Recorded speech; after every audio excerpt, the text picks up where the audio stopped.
Okay, I'm very excited for this interview as a fellow karate nerd. Oliver Enkamp, how you doing, man? I'm doing good. Just finished a no-gi training session here at MMA and feel Yeah, great. great. The fight is Kyle Crutchman, Bellator 272, Mohegan Sun, 3rd of December.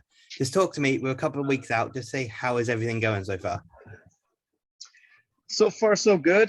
I've had a pretty long training camp because my last fight will be for postponed and canceled. And yeah, I'm just training for what is it now? Is it over a year since Yeah. my last fight? Yeah, it was October last year. So I'm just super ready to get in there again. So how has that break been for you? Some guys obviously will welcome a bit of a break. Some guys just want to get straight back in there. So how has that extra time off been for you? And I mean, I kind of live a martial art lifestyle since I was born in this, and my parents operating a martial arts center where I grew up. So there's no stress in booking fights, and I don't have to fight or make that money to survive or anything. I work with martial art in many different ways. So this is just like a personal thing, the fighting career for me. uh, and that also takes away a lot of pressure on having to fight. Like it's for me, you know. So I don't have to do it, and I'm always busy. I'm always doing stuff, thinking about the projects and stuff. So I haven't been stressed out. I had a good year of training and really developing my skills. And to me, that's what it's all about: just getting better at my craft. Um, so like we say, you're at Syndicate MMA, and now you've been in Vegas for this one. Just talk to me a bit about how this move came about and how you found it out there. Yes. So back in 2017, when the UFC Performance Institute opened, I came here to check it out in Las Vegas, and I asked the staff there, "What's the closest MMA gym here to do some sparring?" And they told me Syndicate MMA. So I went over here and I met the coach John Wood, and I bonded really well with him and the fighters here. And so I would keep coming back and training every now and then. And I my manager here as well, Danny from Ruby Sports and Entertainment. So I have my management here, and I have made real good connections since then. So this feels like a second home to me right now. I think it's my fifth or sixth time in Las Vegas. And you know, first time fighting in the United States, it's different time zones and climate is different. So I felt it would be good to come a few weeks ahead and just get acclimatized Yeah. before the fight. Obviously, got to be a good mood around the gym right now after the wedding, right? Yeah, absolutely. Yeah. You mentioned it's your first time fighting in the US. And I was a bit surprised when I saw that because obviously you've been in UFC, you've had 3 fights in Bellator now. Are you excited to have a fight in the US finally? Yeah, absolutely. I mean, there's going to be a whole new crowd. So I hope to get new supporters from here. Uh, I know it's been hard for European fans to see the US events and vice versa because of the time zones. So yeah, I'm excited. And Showtime TV for the first time. That's going to be a big move for me. So let's talk a bit about Kyle Crutchmer, your opponent. What are your thoughts on him, and really, how much have you been able to find out about him? I watched his last few fights in the Bellator, and I mean he's a specialist. He's a wrestler. Um, Not to take away anything from his striking or jiu-jitsu ability, because obviously he's very athletic, and I can see he can do it all. You know, he's MMA fighter. But to me, there's not really a secret what his game plan is going to be, and it's always easier for me to game against a specialist like that. Um, but it's also the first time I meet a wrestler of his caliber, so I'm very excited to see my style stack up against that. And, and for the last like 2 years, I've also been working a lot of wrestling, clinch. So it's gonna be exciting to test it out. You said on Instagram the other day, this is the first camp where you're truly enjoying each day. Why do you feel that is, and how have you gotten to that point, do you think? I think it had a lot to do with my last fight because during the beginning of this year, the European Bellator scene shut down and they were only having events in the United States because of COVID. And I had to get a visa to fight over here, like an athlete visa. And the embassies were closed as well. So I couldn't schedule an appointment to get one. And I signed a fight contract, I think like around February. The fight was first talked about going to be in April, but the visa issues made it postponed until June and even further in June. And so I had like a very long training camp going with the mindset of having a fight. And I was always living in that future date, you know, of the fight. I just wanted to get through this fight camp, you know, and prepare because that's the most important day right now. Like nothing else really matters. So when you have that mindset, you don't really live in the present moment. So I don't give as much attention to people around me, and I'm not being the person that I want to be because I feel that my journey, my goal right now is so important at that particular date.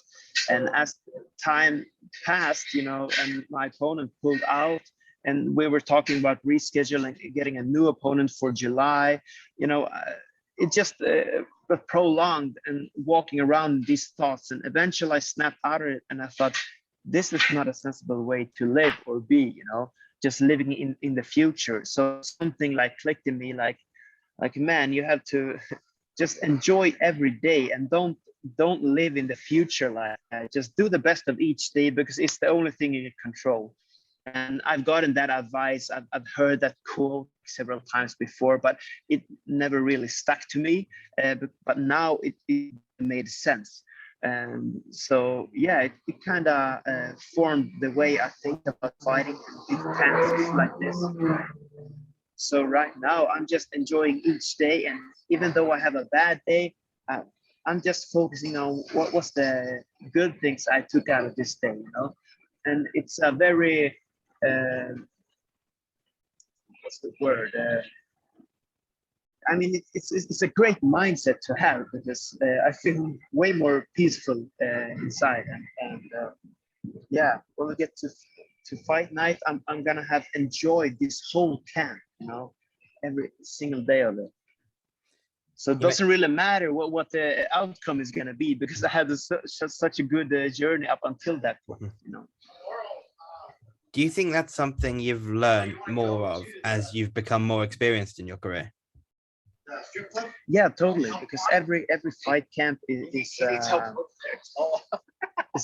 is a way of looking back and realizing how much further you've matured because you always get the same thoughts and feelings because you go through the same routines and process when you have a new fight booked, you know. You start scheduling your training sessions and your recovery and your weight cut and everything, but you do it with a little more experience each time.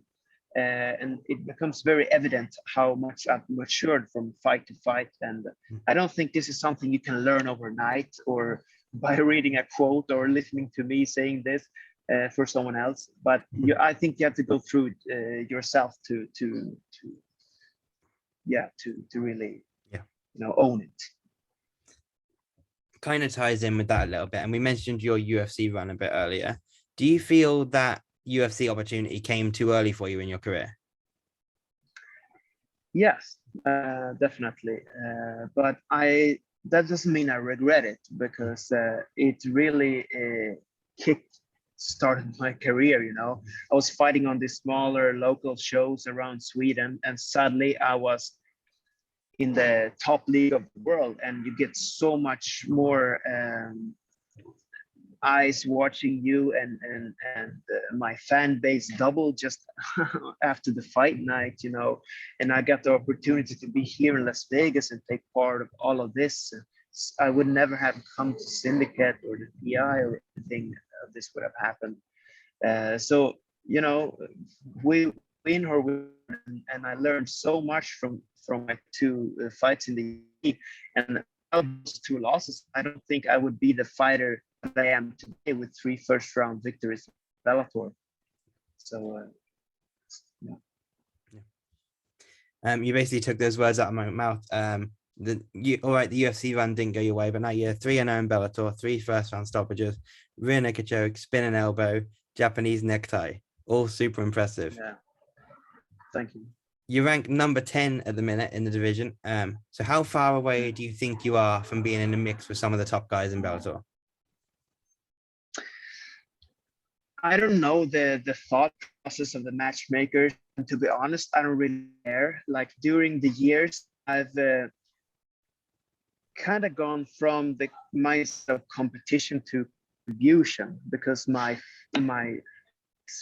fan base and supporters are such a great group of guys, and I feel like they're with me into every fight. So like when they ask who do I fight next, or when do you think the title comes, like I don't care who I fight next. Whoever my fans want to see me fight, I feel that's who I want to fight. So we share the achievements together. That empowers me. You mentioned who people want to see you fight. One name I'm sure a lot of people want to see you fight, given your styles, and I want to see this as a karate nerd myself. Michael Venom Page. Yeah, everyone tells me. But, just talk about that as a little bit as a style match, matchup. Yeah. What do you think of that? I think like the challenge would be finding a training partner that can simulate his style. I would have to go train with Wonder Boy Thompson or something to simulate that. But I think he's gonna do a trilogy with Lima because they're 1-1, or he's next in for a title shot. So that would be further on the horizon. But yeah, I would have to like sit down and make a good game plan, because he has a very tricky style. Yeah. Do you think he won that last fight with Lima, or do you think Lima should have got the decision in that one? It was so close. When they were about to announce the decision, I thought Lima had it, but it could have gone either way. So I wasn't surprised either. I think you can make arguments for both of them being winners for this fight. So I think a third one would make sense. Yeah. So before we started this, I did a little YouTube search for you to get ready for this chat. It was all your brother's videos just about you. Yeah. So I guess how beneficial for you has it been to have someone so close to you who you've really come up with since kids, since like really young with your family, and like so close to you, supporting you, having the same interest? How beneficial has that been for you? Yeah, it's awesome. You know, me and my brother, we're very close, and we always like help each other in our different career paths. So in the beginning, we were both doing karate, but I always steered more towards the fighting style, where he was going more towards the forms, the kata style. And so we chose our own paths, and that means we're not competing with each other, but we can help each other in any way possible. So, you know, he's a real entrepreneur, and he's been a big inspiration for me, because he has this mindset of just, he has so many ideas and always on the go doing something, like just improving the world by doing karate. And I don't think if it wouldn't have been for my brother, I wouldn't have been where I am today, because I was following the norm, you know, going to school and getting good grades, and I'm going to be a doctor or a lawyer or whatever is the most high status, you know, profession. But then he told me, I'm going to work with karate. And people were like, that's not a profession, you can't work with karate. And he was just like, watch me. So he was really inspirational, and steered a lot of my decisions. Yeah, as I said, I wouldn't be where I am without him. That's why I mentioned it. Everyone watching this interview should definitely check out Oliver's brother's YouTube channel, Jesse Enkamp. The karate nerd. Yeah, and he always follows me to my fights. So for the last 5 fights. He's been with me doing a video log in Bellator and the UFC. So you will see behind the scenes and the preparation, the fight camp. And then we always break down the fight afterwards, what happened and how was their thought process. So it's very fun for me to be able to go back and watch all my previous fights like that. Is he going to be with you this time as well? Yeah, he is, but he's also a competitive athlete still. So he's in the national team in karate, and he has a competition. It's the Nordic Championships just a week before my fight. So he's gonna compete, and then he's gonna come home, and then he's gonna need to do one of those PCR tests. Yeah. And then he's going to fly over to fight week. And then I think he needs to be in quarantine for like 24 hours when he arrives. So we're not going to see each other until just a few days before the actual fight. Usually he's with me the whole fight week, but you know, it is what it is. And as long as he's there when it's time, that's fine. Just give a little bit of a background into you guys starting karate, and like, because it was your family's dojo, wasn't it? Correct, yeah. So we have a martial arts center that has run in the family since we were born. It started as a traditional karate dojo, but during the years we added more instructors and martial arts styles. So right now, except for karate, we have Thai boxing and Brazilian Jiu-Jitsu and MMA. My mother, who's the main teacher in karate, also taught us growing up. She's still in charge of like the karate part, and I'm in charge of the other 3 martial arts. So I plan to schedule the Thai boxing and the MMA programs. My brother is not so much involved in martial arts center as an instructor or so, because he has a lot of other projects going on. But he comes in every now and then and teaches a session or does his own training. So it's 24/7, you know. Yeah. And I read that you actually been over to Okinawa to train. How was that experience for you? Yeah, so during my active years in karate, we would go over to Okinawa, where we know some old karate masters, and we would stay there for a few weeks up until a month, and we would train there and just explore the culture.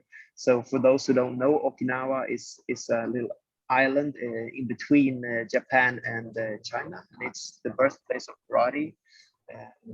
It's where it developed before it got the name karate and spread to the rest of the world. So if you want to go like to the roots, that's where you want to go, and it's a very nice place to be. Like they have a certain vibe. The island people, they have their own kind of language. It's not like typical Japanese. Everything is more slow paced, and it's a very peaceful environment. And of course, they're great at karate. So I think I've been there like 5 or 6 times. And first time I was 8 or 9 years old, and the last time was 3 years ago when my brother hosted a karate nerd seminar over there. But after my karate career switched over to MMA, I started coming to the West instead of the East. So I would go to the United States and train over here instead. Back to this fight, Bellator 272, as we said. 3 first-round finishes so far, all different, great finishes in their own way. What's it going to be this time? Well, so my first opponent was a striker that I submitted. Yeah. Then I faced a grappler that I knocked out. Then I faced another striker that I submitted. And now I'm facing a grappler. So I'm going to let you do the math. Yeah. You can work out that one. Another spinning back fist? Yeah. Another spinning or back elbow? I like to keep variety, so we're going to see something new. Yeah, I think. Awesome. Yeah. I want to thank you for the time today, Oliver. Feel free just to shout any sponsors and where can people support you and keep up what you're doing.